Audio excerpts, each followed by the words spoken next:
Hello there, kia ora. So, Labor finally locked down a capital gains tax policy, huh? Brilliant. And that's going to help fund 3 free GP visits a year for everybody. Even better.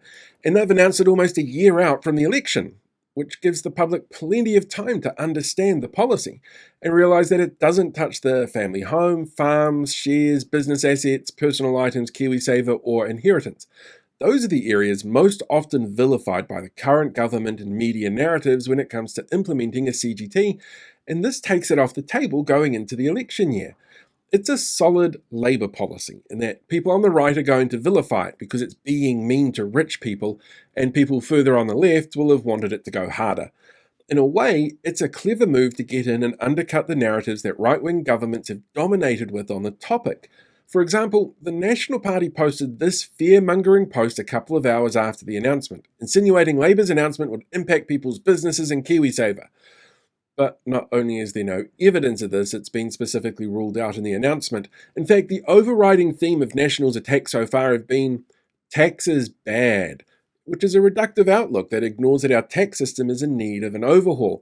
From the government that cancelled the IRD report into tax inequity, efficiency and certainty under urgency when they first got into power so no one could see how much the ultra-wealthy were avoiding paying taxes. And of course, as the news sets in, the media is also slightly changing their framing to try and match that to the right-wing narrative that we're seeing after a morning full of headlines that seem to genuinely celebrate this announcement. And being one of the few OECD countries without a CGT, that has long been seen as a solid first step to change, and it would be the same corporate flat tax rate that other businesses are already paying. Even the IMF has called for it to happen to strengthen our tax system.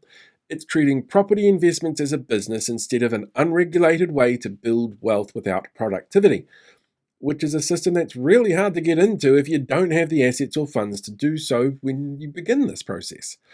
And the data points to this policy actually mirroring the views of majority of New Zealanders on CGT.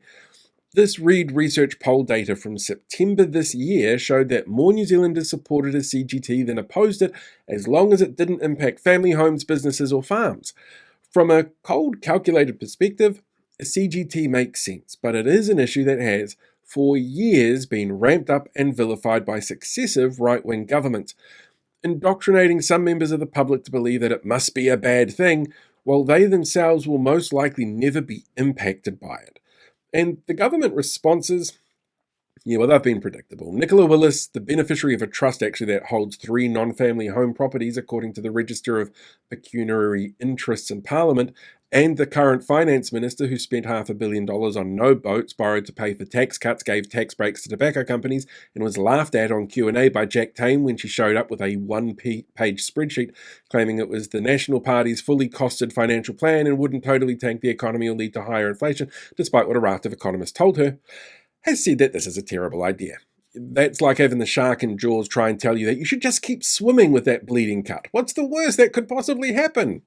And it makes sense that the party that came in and changed the Bright Line test, with the Prime Minister directly benefiting from that change, the party full of property investors. Mount Roskill MP Carlos Cheong, he owns 5 properties. Mark Mitchell owns 3. Tim Costley owns 2. And Carl Bates is the beneficiary of a property trust that owns 25. That they would see this as bad for themselves. And it's been this way for a while. Back in 2021, analysis showed that the value of the top 14 MPs' property investments, all then National Party members, was more than the bottom 30 MPs' property value combined, and that they made more money in property valuation changes than they did on an MP's salary.